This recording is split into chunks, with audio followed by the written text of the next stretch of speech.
Bene amici, oggi scopriamo insieme il Cayman 400 Walkaround, un'imbarcazione con una lunghezza fuori tutto di 12,90 m e una larghezza di 3,82 m. Noi ora faremo una passeggiata a bordo per scoprire l'allestimento, ma voi come sempre ricordatevi di lasciare un like a questo video e commentare con la vostra opinione.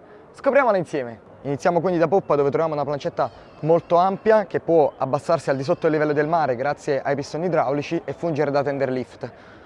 Poco più avanti troviamo il prendisole di poppa, il primo prendisole di poppa con all'interno il garage per il tender, che in questo allestimento può sollevarsi manualmente, ma è possibile anche sollevarlo idraulicamente. Inoltre questo vano nasconde anche la motorizzazione fuoribordo, poiché l'imbarcazione è disponibile anche con una tripla da 400 cavalli o una motorizzazione minima con 3 da 300.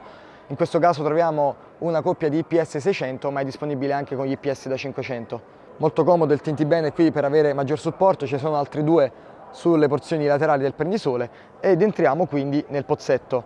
L'ingresso avviene tramite questo cancelletto, è bilaterale, quindi non abbiamo problemi di movimento a bordo, e qui ci troviamo quindi nella dinette di poppa. Dinette di poppa che è modulare, poiché possiamo sia scegliere di abbassare il tavolino, allargarlo e coprirlo con un cuscino e quindi avere un secondo prendisole, che possiamo scegliere di ribaltare in avanti o posteriormente tutti gli schienali e ruotarli e quindi farli fungere anche da poggiatesta. Quindi ogni persona può scegliere la configurazione che più preferisce e avere il massimo relax a bordo. Qui in basso troviamo l'accesso alla sala macchine piuttosto ampia per la sua categoria, con i motori che hanno tutti i contatti a vista, quindi tutte le ispezioni sono facilmente effettuabili ed è molto facile effettuare le operazioni di rimessaggio grazie alla possibilità di muoversi intorno ai motori. Il movimento a bordo è comodissimo, guardate qui quanto spazio c'è, quindi non abbiamo problemi di movimento, e guardate anche questi Tintibene laterali, un ottimo spessore. Qui abbiamo il winch per aiutarci nelle manovre, nelle fasi di ormeggio, e qui abbiamo i supporti per poter appendere i parabordi. Poco più avanti invece troviamo il blocco della cucina esterna. In questo allestimento è posto al di sotto del T-top, T-top è interamente in carbonio, mentre qui al di sotto di questo vano rivela quindi la presenza del cucinino. Cucina con doppio fuoco a induzione, ma è disponibile qualsiasi tipologia, dal fuoco tradizionale alle piastre barbecue, tagliere in corian e lavello sul lato di dritta. Invece in basso si trova centralmente il frigorifero, ai lati degli ottimi ripiani dove poter riporre gli oggetti, ma è totalmente personalizzabile alle richieste dell'utente, quindi è possibile anche inserire un forno, una lavastoviglie e tutto ciò che l'utente desidera.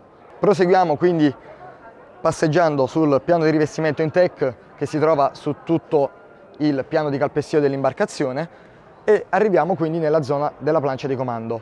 Qui abbiamo 3 sedute singole con schienale e bolster indipendente. In questo modo ognuno può scegliere se utilizzarlo in seduta tradizionale oppure con modalità poggiareni. E quando sono quindi in plancia di comando vedo che ho i piedi puntati sul gradino in basso, il timone davanti a me, c'è spazio per le gambe quindi non ci dà difficoltà di movimento, manetta di potenza sul lato di dritta, VHF in basso, qui c'è l'indicatore che ci dà le informazioni sullo stato dei serbatoi, e doppio display Garmin multifunzione che ci dà informazioni non solo sulla cartografia e per quanto riguarda l'ecoscandaio, ma ci dà anche informazioni in tempo reale sui motori.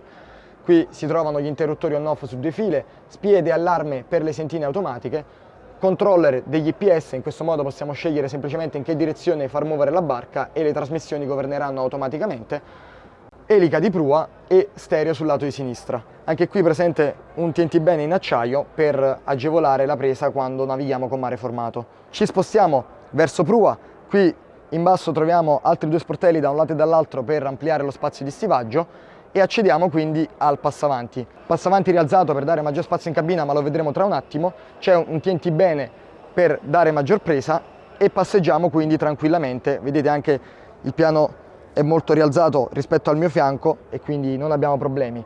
L'apertura laterale ci consente di avere un'ottima vista mare dall'interno della cabina, ma ci arriveremo tra un attimo. Il prendisole è centrale anch'esso, molto ampio, dove trovano posto 3 persone, e al centro troviamo i cuscini che possono sollevarsi, uno dà accesso al passo d'uomo mentre l'altro dà spazio al lucernario. In questo modo non abbiamo problemi né di aerazione né di luminosità all'interno della cabina, sebbene sia disponibile comunque l'aria condizionata.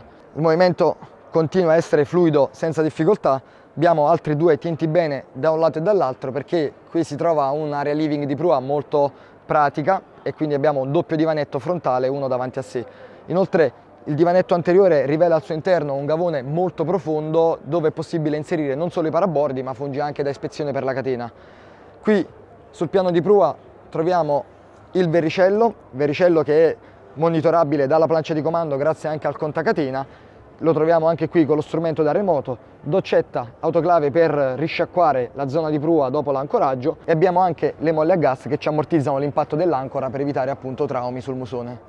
L'ingresso in cabina avviene sul lato di sinistra della plancia di comando tramite porta a scorrimento e attraverso 3 gradini arriviamo subito in un ambiente open space. Guardate qui quanto spazio c'è, altezza interna di 1,95 m conservata sia per la cabina principale che per il bagno.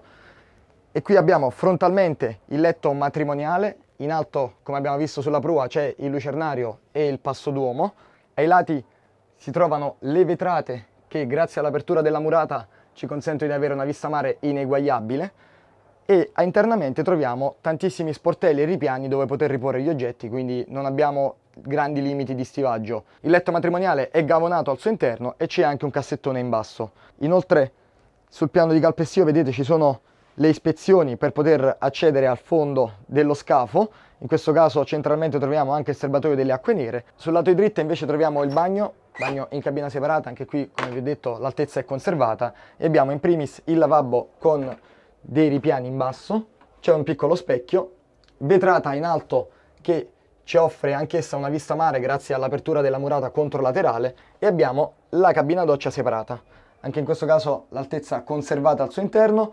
Abbiamo qui un ripiano dove poterci sedere, dove al di sotto è posto il WC. In questo modo riusciamo ad ottimizzare gli spazi e poter usufruire pienamente della cabina doccia che vede anche un soffione in alto. Ci spostiamo infine nella cabina ospiti non separata come ambiente poiché è aperto come potete vedere ed è ribassata rispetto al piano di coperta, quindi dobbiamo abbassarci, fletterci sulle ginocchia e troviamo 2 letti separati gemelli con ai lati anche qui una finestratura con oblò centrale, quindi areazione assicurata da un lato e dall'altro e anche luminosità per dare un senso di maggior spazio all'interno di questa cabina.